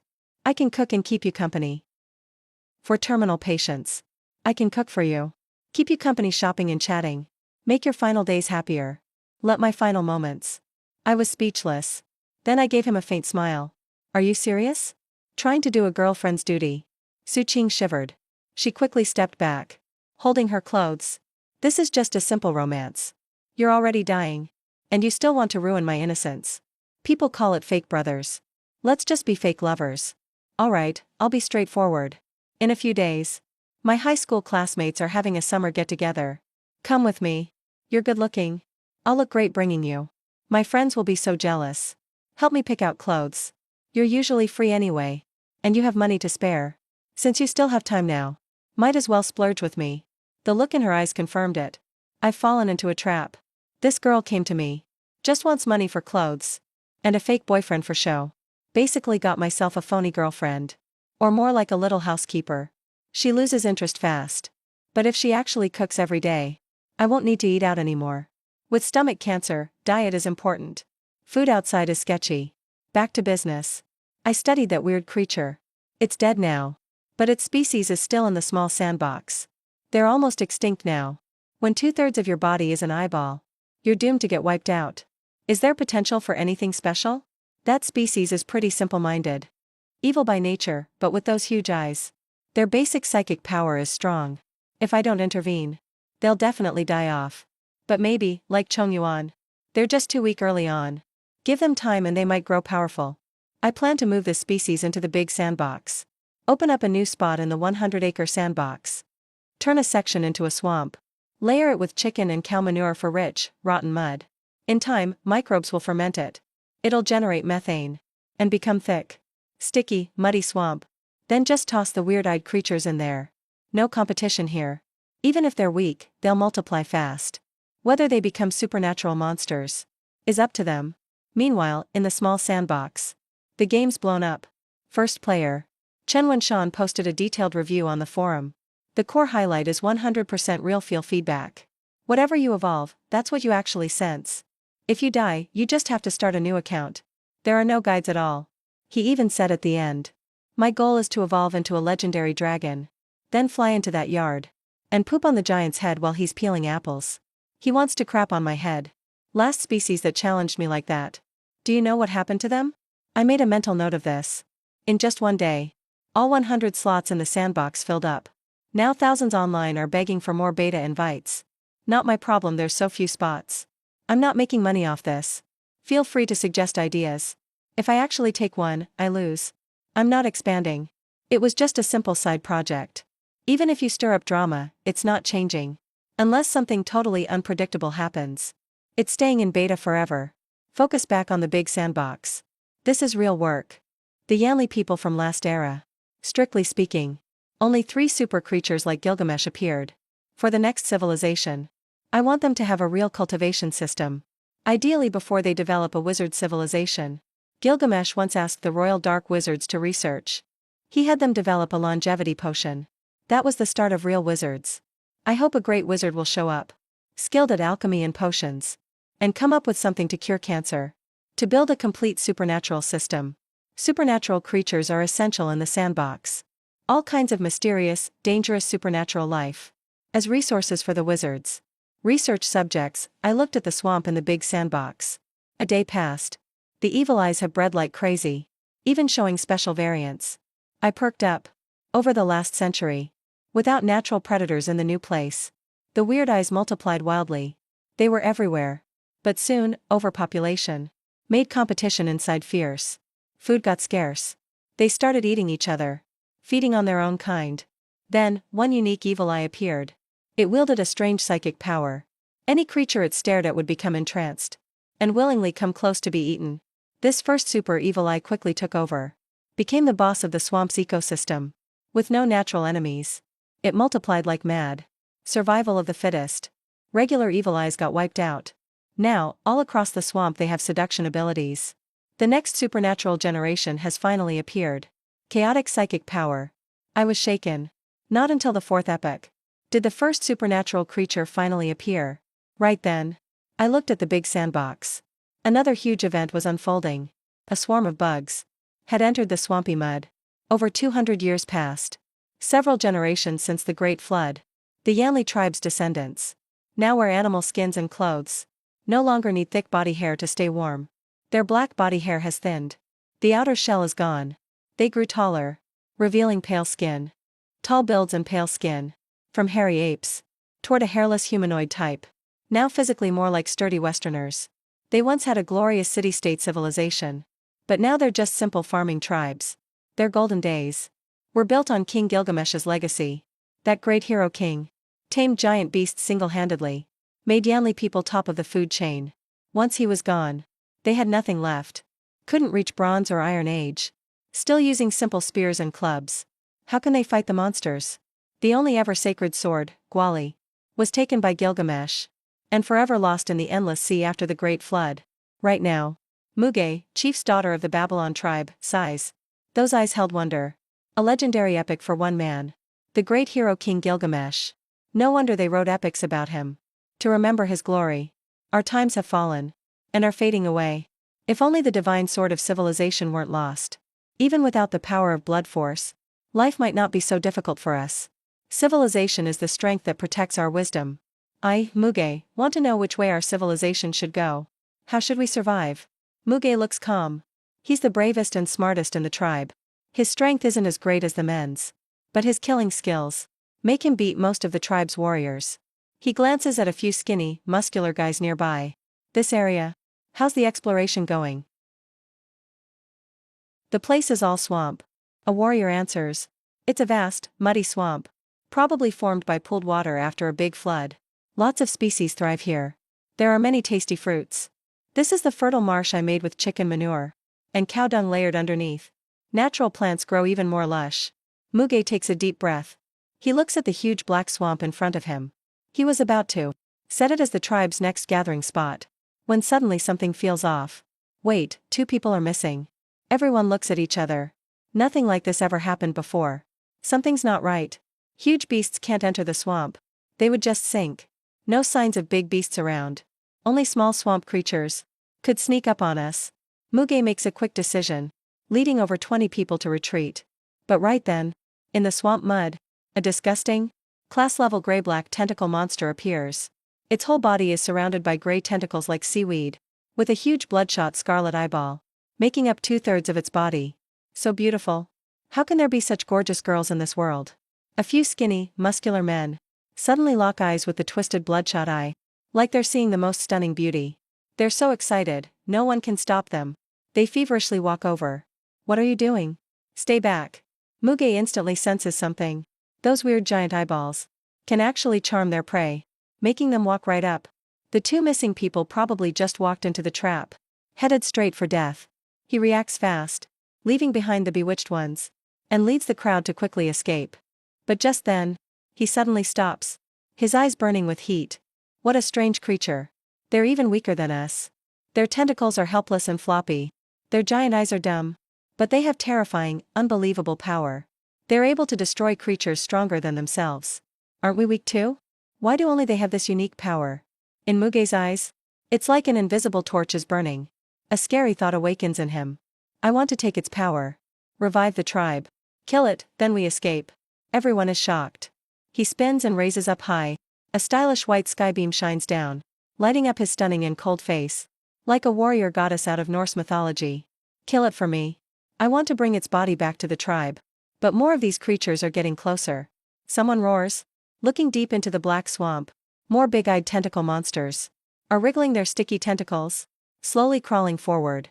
Even though they move ridiculously slow, their strange powers are insanely scary. Once all these big eyeballs surround you, even if it means dying, I want to kill at least one. Muge grabs the 10 spears, becomes the tribe's fiercest warrior, charges straight ahead. Just one spear. With a sharp, raspy screech like a crying baby, the fragile big eyeball bursts open fast. A rush of stench. But right then, he suddenly stops, his eyes burning with heat. What a strange creature. They're even weaker than us. Their tentacles are helpless and floppy. Their giant eyes are dumb. But they have terrifying, unbelievable power. They're able to destroy creatures stronger than themselves. Aren't we weak too? Why do only they have this unique power? Mo's eyes seem to blaze with an invisible torch. A scary thought awakens in him. I want to take its power. Revive the tribe. Kill it, then we escape. Everyone is shocked. He spins and raises up high. A stylish white skybeam shines down, lighting up his stunning and cold face. Like a warrior goddess out of Norse mythology. Kill it for me. I want to bring its body back to the tribe. But more of these creatures are getting closer. Someone roars. Looking deep into the black swamp, more big-eyed tentacle monsters are wriggling their sticky tentacles, slowly crawling forward. Even though they move ridiculously slow, their strange powers are insanely scary. Once all these big eyeballs surround you, even if it means dying, still gotta kill at least one. Muge grabs the 10 spears, becomes the tribe's fiercest warrior, charges straight ahead. Just one spear. With a sharp, raspy screech like a crying baby, the fragile big eyeball bursts open fast. The stench fills the air, turns into disgusting, sticky slime, splattering all over Muge's face. Take it away. He lifts the sticky tentacle corpse with one hand, quickly turning around, and sees he's surrounded by 7 or 8 twisted eyes. His face turns pale. Fight your way out with me. It's a brutal fight. Almost the whole 30-man hunting group died. They could have escaped, but were surrounded after wasting time. In the end, only 3 survivors escaped. This devil swamp cursed by death. Everyone died. Muge, the strongest woman, couldn't help but cry out loud. For years, most of the brave tribe men died hunting big beasts. From a tribe of nearly 1,000, only 100 strong men left. Now another third are gone. They're almost extinct now, but our race is going to die out anyway. Might as well fight for it. Muge takes a deep breath, looking at the twisted eyes corpse, hoping this creature they got at such a cost. Its evil blood will be useful. All these years, countless people tried to merge all kinds of beast blood, hoping to be like Gilgamesh, and have the power of the hero king. But except for the God-given blood force, everyone died. It's like only special creatures' blood may work. Maybe the blood of these strange creatures can become another kind of blood force. When Mige returned to the tribe with just a handful of people left, his father was already falling apart. Are you insane? Do you even know what you're doing? A middle-aged man in black animal skins was gasping for air at the top. Are you crazy? Do you know what you're doing? A middle-aged man in black animal skins was gasping for air at the top. I'm not crazy. We have no way out. Instead of waiting to die, we should risk everything and fight. If another Gilgamesh appears, someone could lead our civilization to glory. That's our only way to survive. That's impossible. The chief slowly shook his head. Only the blood of divine power in legends can grant great strength. Besides, these disgusting monsters, even if we did get that kind of power, the gods would still punish us. Power itself is neither good nor evil. Even those with the bright and mighty power could turn into tyrants. They might wave the sword of civilization, and even challenge the Almighty God. And if you have dark power, but keep a kind heart, maybe you can still protect everyone. These monsters are weaker than us, but somehow have incredible strength. If we could have that strength too. The chief fell silent. He gasped for air. This will be a bigger decision than death itself. Suddenly, he looked down at his stubborn daughter. With a choking voice, he said, "But we don't have enough people left for testing." For 200 years, generation after generation of brave chiefs had young people take the giant beast's blood, and one by one they died risking everything. That's why there are so few of us left. Mige took a deep breath. We don't have enough strong men. But we do have enough elders, women, and children. All these years, men have always protected women. This time, it's the women's turn to stand up. And if the women die, we'll have a lot less burden. This time, let the women of the tribe die. The tent fell silent instantly. A few hours later, torches burned on the high ground of the tribe. Muge gathered everyone. If we don't want to be wiped out, if we hope to bring back the glory of the Yanli people, if we want to see a great, new hero king, death can't break our will. The mighty hero King Gilgamesh once said, "The history of mankind fighting against nature is a history of courage and triumph." And today, history will remember our courage this day. Tomorrow morning, we hope you'll come for the tribe. The song of mankind is a song of courage. Below, women held their kids in silence. Everyone knew there was almost no hope of survival. That night, countless women said goodbye to their husbands and kids. After crying their hearts out, they bravely chose to be tested. After countless days and nights, their husbands died. Their fathers died. And their sons will die, too. What's left for them? All that's left is themselves.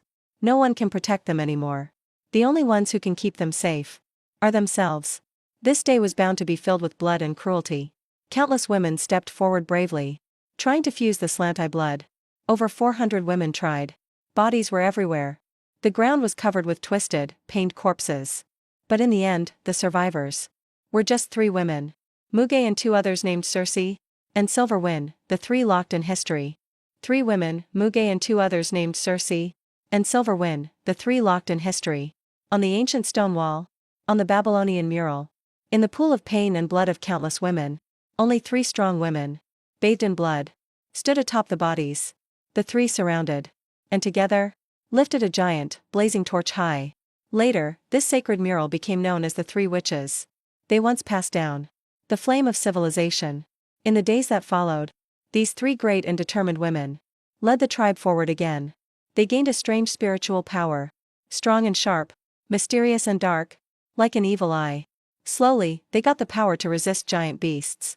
They used their minds from behind to interfere with the beasts, while the corrupted warriors fought up front. But the strong psychic power also made them lose control at times. Even when getting close to men, they could accidentally overwhelm them, killing them from the mental shock. So, they were all virgins, unable to be with men, too proud for anyone to approach. Muge felt great honor and duty, leading the tribe to war, wielding a wooden staff, fighting the beasts with Silverwind. She was gentle and kind, liked to lead the women to herd animals, plant medicine herbs, and heal the people. But Circe was different. She was married, and accidentally killed her husband while close to him. But she was full of desire, craving more. Secretly, like the evil eye, she would use her psychic charm, seducing the men in the tribe, and often ending up killing them. Men began dying mysteriously in the tribe. People secretly cursed Circe, and she held a grudge. She used her psychic power to curse the rebels, using her psychic power to curse the men who resisted her, making their heads ache horribly, and giving them dark circles around their eyes. The witch Circe slowly became the nickname for evil and terror in the tribe. The other two couldn't stop her, nor could they join together to kill her, since her power was needed to protect the tribe. Because of Circe's tyranny, the status of women rose to the top. The three became known as witches in the tribe, symbols of power, darkness, mystery, fear, and omnipotence. From this day, the tribe entered a witch era ruled by women. The spear of the sacred witch records, Babylon tribe hit by beasts. Men scarce. Women appeared after drinking the Slanti's blood. The great three witches. War witch Muge ruled over chaos, war, and glory. Cursed witch Circe ruled over chaos and curses. Spring witch Silverwind controlled mysteries, medicine, and herding. The witch laughed. Silently waited 3 days, which was over 300 years in their world. Finally, signs of revival came amidst the lingering flood. Signs of rebirth appeared. Someone finally integrated the second gene. They chose the slant eye. Gilgamesh merged with the second gene, the termite gene, making him incredibly strong. The women called witches, fused with the slant eye gene, gained psychic power. If not for that slant eye species, showing up as the first supernatural being in the Sandbox, there would never be a path to supernatural powers. The slant eye monster? What a surprise you gave me. I sat at the yard gate, eating an apple. Turns out, thinking alone is really hard. Brainstorming helps. Learning from others' wisdom. Actually, the termite gene, others' wisdom. Actually, the termite gene is way too powerful. It needs a huge blank DNA segment. Normal people can't have that much extra genetic space. But the slant eye gene is much weaker, needs fewer segments, and is much more likely to work. 400 deaths. To get just 3 survivors. But they're nothing compared to Gilgamesh. Even average beasts need warriors to help them, while Gilgamesh could crush the world alone. Their psychic skills were super basic. They were also learning spells and herbs. But progress was slow. I thought for a moment, walked back to my room, and searched the web. In the West, there's yoga and meditation. In the East, Taoist inner practices. Both train the mind. I'll give them the seed of meditation. Let them create a path for witch cultivation. The beginning of a new road. They're feeling their way in the dark. It's hard, bumping into walls everywhere. But once there's a direction, they'll move way faster. So how do I meet these 3 witches? Take the form of a wise beast, and give them treasures? That won't work. I can't directly control the microscopic creatures in the sandbox, or move around for myself. As I was thinking, I noticed. In the little sandbox, a group of top-level hardcore players had already climbed onto land. They found a giant sitting far away, on a sky-high chair, eating an apple, lost in thought. This sandbox game is so fun. In our settings, it's real. The bugs in the yard are actually evolving. Are they planning to attack the giant? 3 or 4 oddly shaped players whispered, amazed at how much freedom they had. Watching from the shadows. We can't beat him right now. Stay away from him. If we get stomped to death, we won't even have time to cry. A bunch of players are secretly watching from the forest by the coast. If we get stomped to death, we won't even have time to cry. A bunch of players are lying around in the woods by the coast, spying from the shadows, pointing fingers at me. What a bunch of clowns. I'm sitting in the yard, watching a bunch of tiny ants whispering about me in the distance. They really think I'm a big boss now. Knock knock knock, there's someone at the door. Suqing brought food over. Whatever, time to eat. I stood up. Damn, is that an earthquake? No, he just stood up. Run. Don't get stomped. A crowd of weird creatures scatter in panic, stampeding across the land. Behind them, a massive giant comes striding in, as big as a cloud, crossing 1,000 miles in one step, easily passing over their heads, heading off into the distance. When he comes back, he's holding a blue lunchbox. Sits back down to eat. I'm having homemade food. Still thinking how to share my meditation ideas with the 3 witches of the Babylon tribe. Right then, players hiding in the woods sneak out again, forming a circle. This boss even has a cut scene. He's eating. Let's play it safe for now. I look at these ants, plotting how to beat me. I'm just speechless. But then I get an idea. Right, the evolution sandbox game. Let me just go through the player route.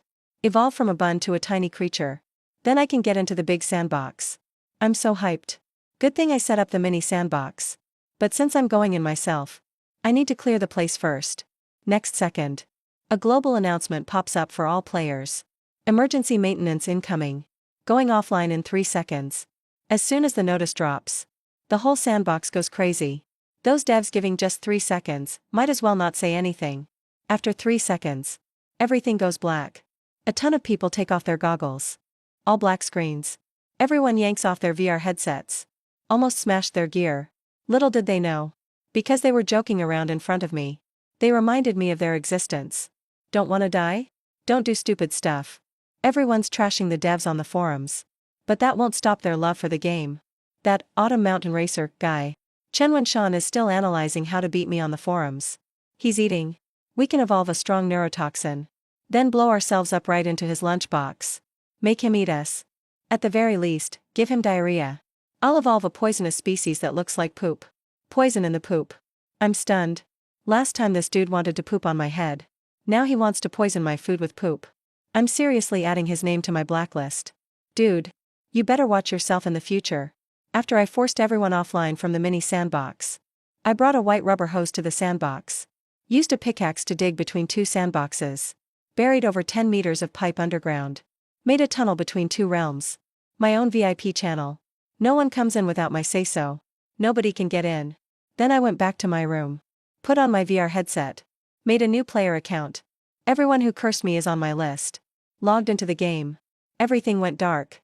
After a long time, my evolved creature finally made it to shore. This body. I look at myself. Just as odd-looking as the other players. A black, long-haired, 3-eyed crow. 2 normal eyes. And 1 vertical eye in the middle. Covered in black feathers. Can't fly yet. Can only glide a few feet. Honestly, this crow is as ugly as the big-eyed monster. And the uglier, the stronger, right? So maybe it's got the same potential. Just as ugly as that big-eyed monster. And the uglier, the stronger, right? So maybe it's got the same potential. The creator's brain hit me with a reality check. Probably no extraordinary potential. Just a plain failed mutation. A bit bummed, but makes sense. Every life evolves differently. The big-eyed thing was a miracle of lucky chances. Super hard to recreate. Doesn't matter. As long as I can move. I enter the secret tunnel between the 2 sandboxes. Get through a long, dark tunnel. Finally see some light ahead. Next thing I notice, I'm in the middle of a thick forest. Big, lush trees. Fresh, green earth. Giant scary beasts roaring and chasing in the distance. It looks like a magnificent ancient jungle. Finally made it into my own sandbox. I lifted my 2 crow claws. Walked with a cocky swagger. Heading straight for the Babylon tribe. Babylon tribe houses are laid out perfectly. People are thriving. The 3 witches may be way weaker than Gilgamesh. But they can still hold off huge beasts. Nice. Humans are somewhere in the middle of the food chain. Can't beat the scariest monsters. But at least they're not hunted for food all the time. Once life became stable, they started to reproduce like crazy. Because they need a big population. More people started to show up. Deep in the Green Mountain Valley outside the witches' village. In a fairy tale-like pool. 3 beautiful women are bathing. After more than 10 years. Now the three witches are over 30. They should have died at 40 in Zhongyuan. All their old friends are gone. But time hasn't touched them at all. Still young and vibrant. Strong and fit. Like teenage girls. When Gilgamesh fused his second gene, he lived over 200 years. But these three are just in their 30s. Their long life is just starting. Muge soaks in the clear spring. Lazily says, last night. Another one left. Our childhood friends are now old and gray. So many years have passed. And finally, only the bond between us three remains. Everything around us changes. Only we're untouched by time. So why are you two such goddesses? Guardians of Babylon, but all alone. A bit jealous of ordinary girls with families? Circe, show some respect. When they saw Circe lose control back then, the three witches made 3 iron rules. 1. You must be a virgin before accepting the evil eye's blood. Never fall in love with anyone. Witches can't have any contact with men. No abusing your power to hurt others. Circe is the classic bad example. Her psychic power is too strong. So strong she can't control her emotions. And ends up killing weak men. For over 10 years. Every month, a few men mysteriously die in the tribe. For new witches have shown up lately. So they're not short on fighting power. Muge and Xuanyin decided to stop Circe. But after the big fight, they were shocked. Circe secretly got way too powerful. Takes both of them to hold her back. Looks like compared to good witches restraining themselves. Evil witch Circe just lets go. And her psychic power is only growing. Another 5 years passed. 16 years in Babylon. Circe is now unfathomable. The two joined forces. They could barely hold their ground. So, aren't you even gonna try? Why hold back? Just let yourself go. No, that path leads astray. We have to figure out the right way to cultivate the true witch's soul. Since I can't convince you all, I'll just have to do this by force. Circe's face turned cold. An intense chill radiated from her mind. You could feel it spreading from her. The water around rippled away in waves. You're actually this strong? Mu and Twin Silver's faces changed. Let's do it. 4 new witches appeared by the pond. Each holding a black cane. Mu was ready for this. She planned to join all the witches' strength to defeat Circe. So what if you band together? Circe's wild energy suddenly surged. Water splashed like crazy from the impact. The fish flipped over from the shock, bellies up. This is the power of a witch. Suddenly, a gentle voice broke in. An odd creature no one had ever seen before. A 3-eyed crow with black feathers. No one knew when it had landed quietly on a leafy branch. Staring down at them. The witches were shaken to the core. The whole area was surrounded by a force field. No man could get close, yet right now. Let's team up and kill it first. All the witches, Circe included, attacked at the same time. All their powers focused in one spot. Even the fiercest beast would be instantly killed by that. But when their energy hit the 3-eyed crow, nothing happened. How is that possible? All the witches stared at the crow, dry-mouthed. The same thought echoed in their minds. What kind of power is this? This is the power of meditation. A witch stared at the crow, dry-mouthed. The same thought echoed in her mind. What kind of power is this? This is the power of meditation. I stood on the branch and said so. Of course, it's not really meditation. They rely on mental power to survive. With help from the Creator's mind. Naturally, they can't hurt me. Actually, I'm just a freaky, weak little bird. Who are you? For the first time, the witches saw a talking, intelligent being. That wasn't human. They recalled ancient legends.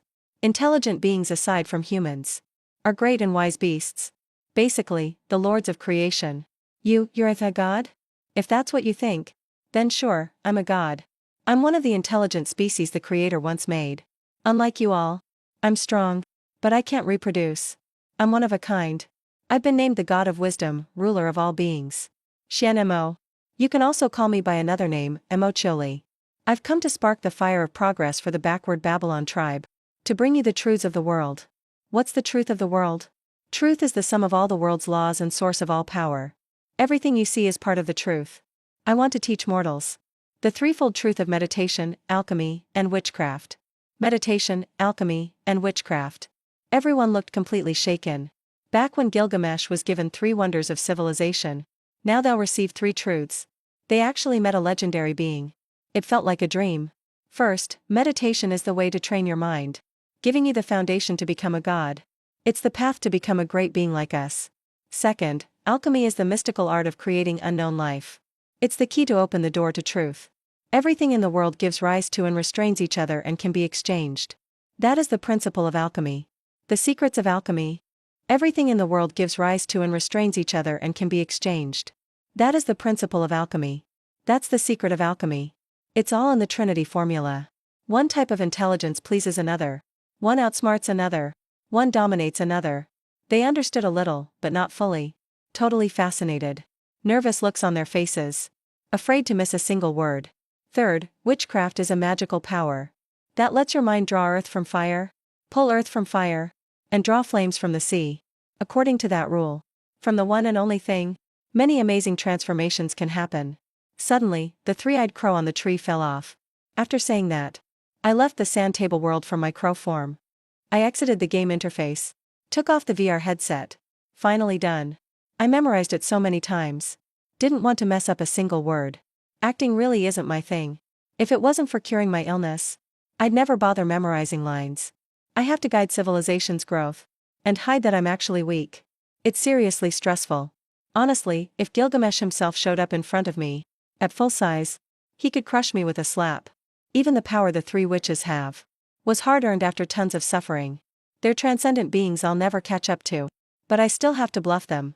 Just thinking about it gives me a headache. I'm just a regular person, you know. After logging out, I took a shower. Restarted my Sandbox game. Barely a few minutes later, all the players had logged back in. Cursing, but grinding away like crazy. Trying to evolve new species.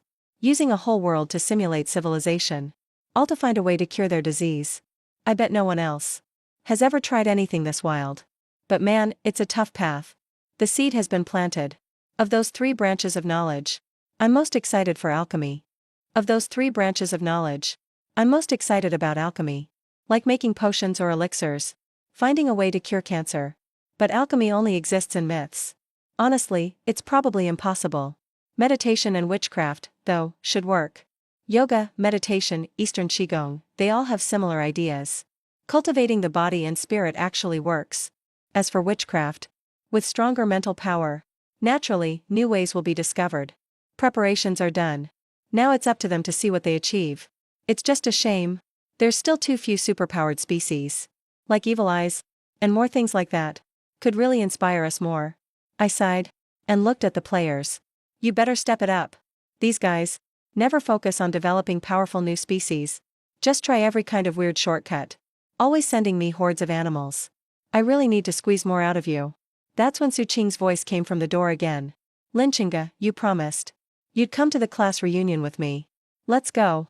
I was confused for a second before I realized. A little break in the city sounds nice. Changed into my new clothes from before. And strode out. Holy crap, the giant is coming out again. Run. The Attack on Titan giant is here. I have 6 legs. I just need to run faster than you guys. A bunch of ants on the ground are making a fuss. They're sprinting like crazy. I had no intention of stepping on them either. I'm thinking how to fully use this free wisdom. The workforce has left. Su Qing is already waiting at the entrance on her scooter. We head into the city. To a large private room on the 2nd floor of a mid-range restaurant. Push the door open. A group of young guys and girls are having dinner around the table. They're chatting, and as soon as I walk in, the whole room goes wild. Who is this? Wrong room, right? Su Qing steps out from behind me. Looks very pleased with the dramatic entrance. This is my boyfriend. His name's Lin Chen, and he's super handsome. You're really showing off now. A bunch of girls gather around. They're all studying me, talking at once. I sit quietly where I am. I know I'm here just to let her show off. Even though I've switched back to my old face. After 3 extinction events. Tons of useless genes have been dropped. I've nearly reached perfection. That cool vibe is impossible to hide. A few guys look annoyed. And come over to make me drink. I don't refuse anyone. I've worked outside for years. Nothing surprises me. The local guys don't really mean any harm. But now, my body makes it hard to get drunk. After I down 3 or 4, no one else dares try. Dinner's done, we go to sing karaoke. In the private room, I sit on the couch playing on my phone. Just waiting for Su Qing to finish singing so I can take her home. But with a casual glance. A few guys nearby. They're watching a live stream of Bowsy Evolution. That's crazy. It really has endless possibilities. Feels like a supercomputer is evolving in real time. This player is so dumb. Even I could do better. Really hope for an open beta. No way that's happening. Some expert analyzed it. There won't be a wide release. The computing needs are just too much for a virtual world. Actually, the number of players isn't really a problem. Because this isn't a virtual world. It's the real world. No need for servers. Evolution. The only thing that matters is my own will. This game's too hardcore. Even with 100 players, they're all weak. Just a bunch of weird species. The pros should play instead. A student majoring in evolution nearby. Looks jealous. If it were me, I'd evolve a pro species. Let the real experts play. I'm a little shocked. Suddenly, it's clear to me. I know exactly what to do now. Came out with her today for a break. Totally worth it.